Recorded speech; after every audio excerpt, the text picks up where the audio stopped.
Hai, kembali lagi sama aku Anissa Sadino dan selamat datang kembali di podcast Rindu Ibu. Ini udah episode 2. Di episode pertama itu gue ngebacain ceritanya Caca yang ceritanya itu berkisah soal karir karir, cinta dan ibu gitu. Jadi ceritanya ibunya itu meminta untuk si Caca ini menikah, tapi Caca masih pengen berkarir gitu. Nah, sekarang nih ceritanya beda lagi. Cerita yang ini, yang kedua ini, dia minta email dan namanya dirahasiain. Oke, ceritanya gini. Halo, numpang cerita sedikit ya sama latar belakang keluarga gue. Jadi gue anak pertama dari 3 bersaudara, semuanya perempuan. Wow, berat nih. Pada saat gue baru lulus SMA, bokap gue mengambil langkah untuk pensiun dini dan uang pesangonnya dipakai buat bangun rumah. Pada saat itu, perhitungan bokap dan nyokap, uangnya masih ada sisa untuk buka usaha. Ternyata habis untuk pembangunan rumah. Akhirnya gue mengalah untuk nggak ngelanjutin kuliah biar adik-adik gue masih bisa ngelanjutin sekolahnya. Minimal sampai lulus SMA. Nih, ini adalah hal-hal yang kemungkinan besar akan dilakuin oleh kakak pertama, terutama perempuan. Dan bisa kebayang beratnya punya adik perempuan 2 orang dan bokap pensiun dini. Itu kayak dia pasti udah ngerasa lah bebannya, dia udah harus siap lebih cepat gitu, dia harus lebih matang dibanding orang-orang seumurannya biasanya gitu. Gue lanjutin lagi ceritanya. Saat uang pesangon gak ada sisanya, hubungan bokap dan nyokap semakin raut. Mereka berdua sering banget berantemin hal-hal sepele dan nyokap gue tipe orang yang selalu ngungkit dan gak mau ngalah. Dan bokap gue tipikal bapak-bapak pendiam, manut sama istri. Dari hubungan nyokap sama bokap yang gak pernah baik, tiba-tiba gue tahu nyokap gue punya pacar. Bentar dulu nih, bentar. Lanjut lagi. Hal itu gue tahu dari kelakuan nyokap yang sehari-harinya aneh. Dia selalu teleponan sama orang yang gak gue tahu dengan nada ngomong yang pelan dan ngumpet-ngumpet. Sampai akhirnya gue tanya ke nyokap, siapa yang suka teleponin nyokap setiap hari? Akhirnya nyokap gue ngaku punya pacar dan pacarnya itu suka bantuin nyokap bayarin SPP adik-adik gue sekolah. Aduh, gimana ya?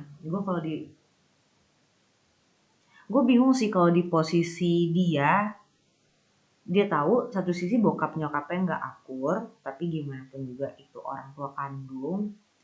Tapi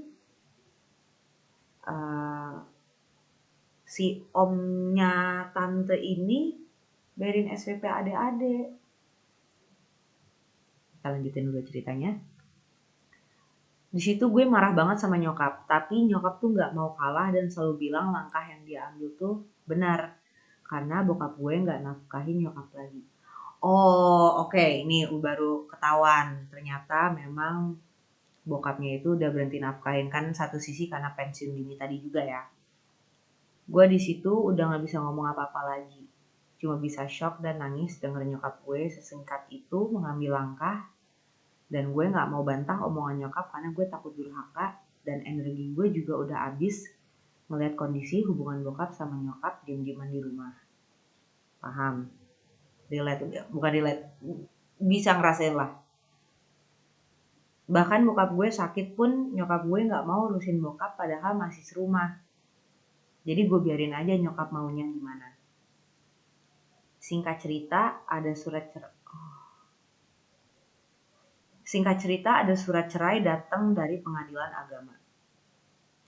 Terus gue tanya ke nyokap, surat ini maksudnya apa? Dan nyokap bilang itu surat cerai sama bokap dan dia yang ngurusnya sendiri. Dan nyokap bilang itu surat cerai sama bokap dan dia sendiri yang ngurus ke pengadilan dan dimodalin sama pacarnya.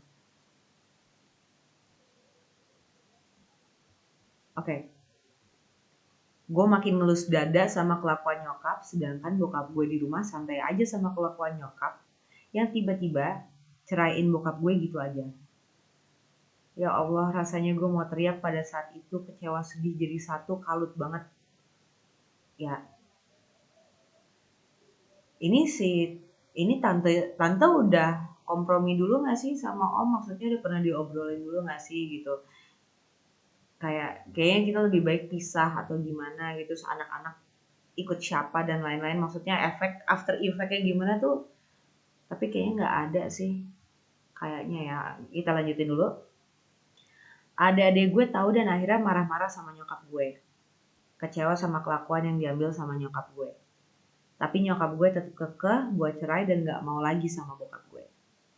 Adik-adik gue tahu dan akhirnya marah-marah sama nyokap gue. Kecewa sama kelakuan yang diambil sama nyokap gue. Tapi nyokap gue tetap kekeh buat cerai dan gak mau lagi sama bokap gue. Ya, gue marah juga sih kalau gue kayak gini ya. Karena apa ya, ya ibu kita menceraikan bapak kita, tapi nggak ada ngobrol dulu sama anak-anaknya juga gitu, apalagi anak-anaknya perempuan nih gitu. Nggak tahu ya, kalau buat gue pribadi tuh, setahu gue anak perempuan itu pasti dekat sama bapaknya gitu, dan anak laki itu pasti dekat sama ibunya. Ini kan anak perempuan semua gitu maksudnya, dan anak perempuan itu kan juga lebih peka ya perasaannya gitu, lebih sensitif. Jadi kenapa nggak diobrolin dulu sih gitu. Gue lanjutin lagi. Setelah drama nyokap gue cerai, nyokap masih tinggal di rumah sama gue, adik-adik gue dan bokap gue. 2 bulan kemudian nyokap gue izin sama gue dan adik-adik gue buat pulang kampung. Katanya mau nengokin nenek gue di kampung. Pas dia izin pulang kampung, gue gak ada mikir apa-apa sama nyokap dan berpikir nyokap bakal balik lagi. Karena izinnya cuma nengokin nenek gue. Singkat cerita, udah hampir sebulan nyokap di kampung, tiba-tiba nyokap ngabarin kalau dia nggak balik lagi ke Jakarta. Karena dia udah nikah siri sama pacarnya di kampung. Tante, kenapa sih? Seketika gue kayak disambar petir lagi denger. Sorry. Seketika gue kayak disambar petir dengan nyokap udah nikah lagi. Gue cuma bisa nangis dan mikirin nasib adik-adik gue gimana. Karena langkah mereka masih jauh.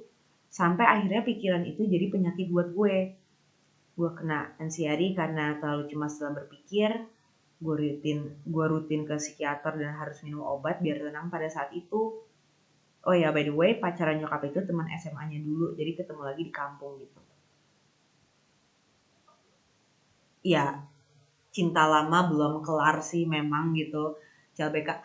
Cuma maksudnya, ya kenapa ya, maksudnya ini kan si mamah ini kan harusnya punya pikiran ya yang kayak, iya gue punya anak nih, ini mereka harus gue kasih tahu gitu loh. Karena ketika gue menikah lagi, nah pasangan gue itu akan jadi bapak dari anak-anak gue juga gitu ya. Kenalin dulu lah, apa dulu lah, kenapa malah mikirin diri sendiri gitu. Oke, mungkin punya alasan, ini belum selesai ceritanya, gue lanjutin lagi. Saking gue keselnya sama nyokap, gue akhirnya ribut besar dan gue bilang sama nyokap untuk gak usah balik lagi ke Jakarta. Karena gue muak dan gue bilang gue mampu urus adik-adik gue dan bokap gue. Oke. Dan sekarang adik gue yang satu udah lulus SMA, dia udah kerja dan dia sibuk sama dunianya sendiri. Gue setiap pulang kerja rasanya rumah hampa karena gak ada sosok ibu di rumah. Gue di mana sehari-harinya, adik gue di mana dan bokap gue di mana. Mencar semua berarti. Sekarang gue kangen ocehan nyokap walaupun gak enak didengar. Gue kangen belanja bulanan bareng sama nyokap. Bahkan ngajak makan bakso pas gue gajian. Ya walaupun makan baksonya cuma di depan kompleks, tapi hal-hal kayak gitu udah gak ada lagi. Apa mungkin ya nyokap gue sekarang makan baksonya bareng sama keluarga barunya. Sedih banget. Sedih banget. Sedih banget.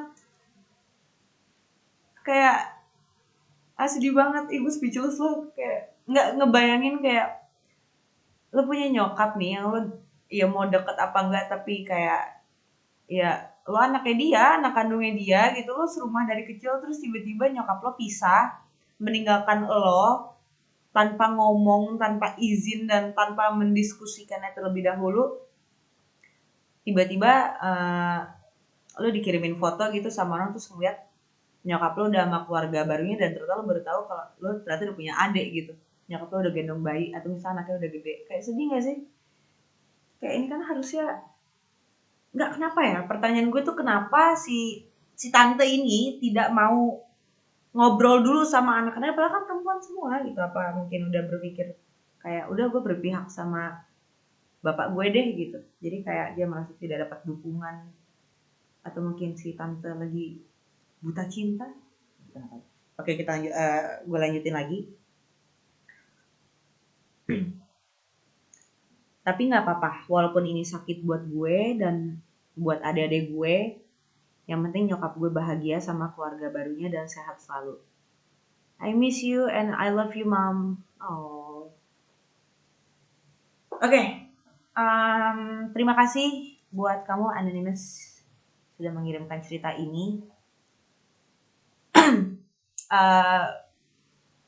Balik lagi, endingnya tadi dengan lo menuliskan I miss you and I love you, mom, itu kayak sebenarnya sebenci-bencinya lo sama nyokap lo tuh kayak lo masih melihat dia sosok yang spesial dan lo masih sayang sama dia sih gitu.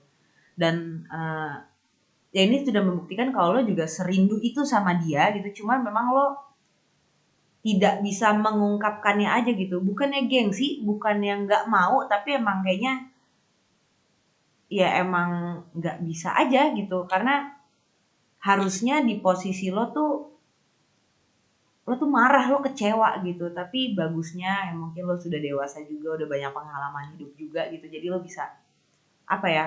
Bisa ya udahlah, yang penting mama sama keluarga barunya bahagia, sehat gitu. Satu sisi lo masih mikirin kayak udah mama punya keluarga baru, ada yang ngurusin mama juga, mama dijagain juga gitu.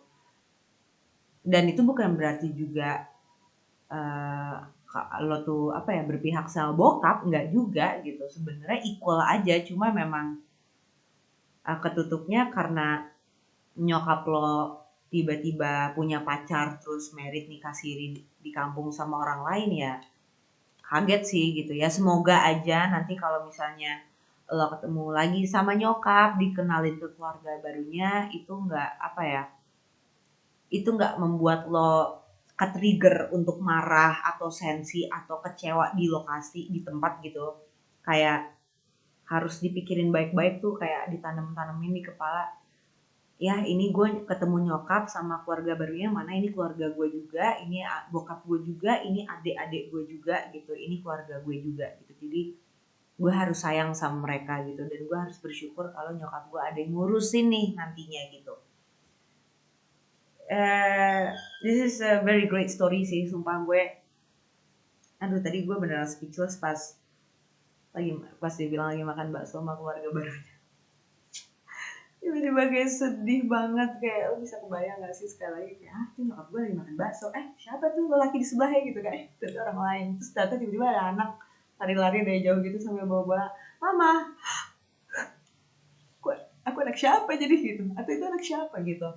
Kayak balik lagi, sebuah keberanian dan sungguh wise untuk mengirimkan cerita ini dan melewatinya juga ke kita. Terima kasih udah ngirimin, dan terima kasih juga buat teman-teman yang sudah mendengarkan episode kedua dari podcast Rindu Ibu ini. Buat kamu yang juga punya cerita atau isi hati yang belum tersampaikan kepada mama, yang tidak bisa tersampaikan, yang gengsi untuk disampaikan atau memang belum sempat, boleh dikirim ke email kami. Nanti akan kami baca di podcast selanjutnya. Terima kasih setelah mendengarkan. Saya Nisa Sadino, pamit. Sampai ketemu di episode berikutnya. Dadah.